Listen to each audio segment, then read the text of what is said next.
L'évangile de ce jour nous présente Jésus et ses disciples qui, pour une première fois, passent volontairement la frontière et entrent en contact avec le monde païen de son temps.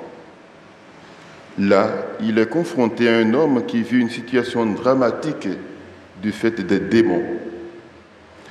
La description que Marc donne de cet homme semble déshumanisée. Il vit au milieu des morts, loin des vivants. Il est seul, intenable, indomptable. Comme une bête, il crie jour et nuit.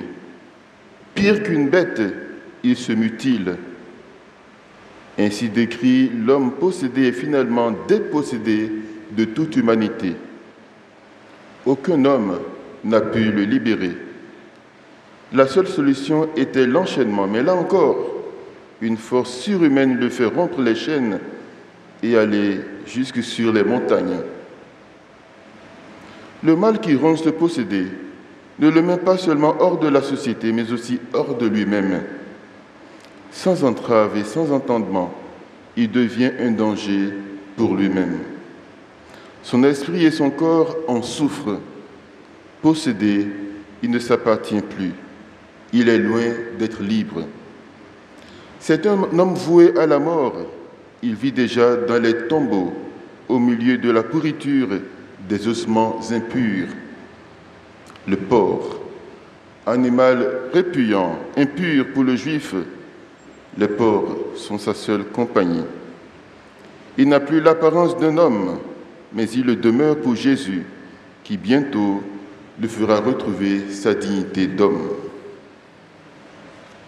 Frères et sœurs, semblablement à ce possédé, l'homme qui ne vit pas de l'Évangile est dans une situation dramatique. Il est emprisonné, dominé par des forces obscures. Jésus lui-même met en évidence la puissance maléfique et proliférante de ces forces. Mon nom est Légion, car nous sommes nombreux. À noter que la Légion romaine comprenait 6000 soldats. C'est un homme entravé, enchaîné, un homme pas du tout libre, c'est un homme soumis aux forces du mal. La bonne nouvelle de cet évangile, c'est que Jésus, la parole de Dieu faite chair, Jésus est celui-là même qui délivre de ces forces du mal.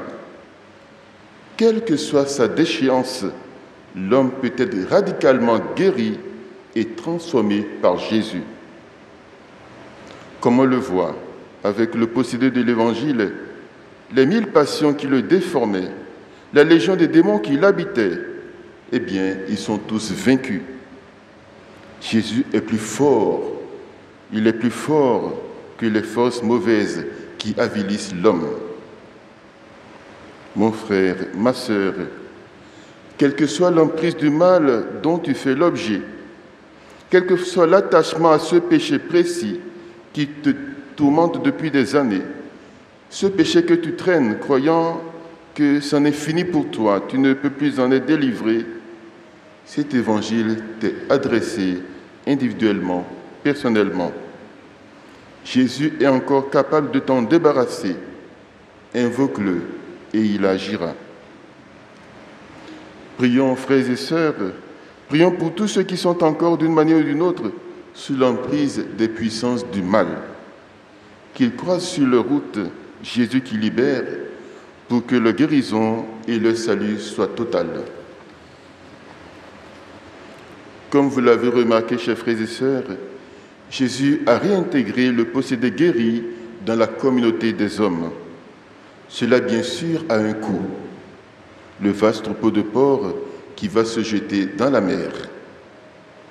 Au lieu de se réjouir pour l'homme, la communauté qui vient voir Jésus est furieuse et le supplie de partir de leur région, car cette communauté avait perdu de son bien, son troupeau de porcs. Elle semble ne pas encore considérer le membre de sa communauté qu'elle venait de gagner. Mais au fait, qu'est-ce qui est le plus important, l'homme ou le bien matériel? Nous savons que dans nos choix de tous les jours, le respect de la dignité humaine ne passe pas toujours en premier. Bien souvent, nous privilégions nos intérêts, nos propres ambitions. Pour certains hommes, l'animal a bien des fois plus de valeur que l'homme. Pour Jésus, ce qui importe, c'est l'homme guéri, l'homme qui retrouve sa place d'homme au milieu de ses frères. Demandons au Seigneur, demandons-lui de faire de nous des hommes soucieux du respect de la dignité de tout homme, qui nous donne d'être comme lui, des hommes au service de la santé physique, de la santé psychologique, de la santé spirituelle de nos frères et sœurs, pour qu'ensemble, en homme sauvé, nous puissions le louer, le chanter, lui le Dieu vivant, maintenant et pour les siècles des siècles.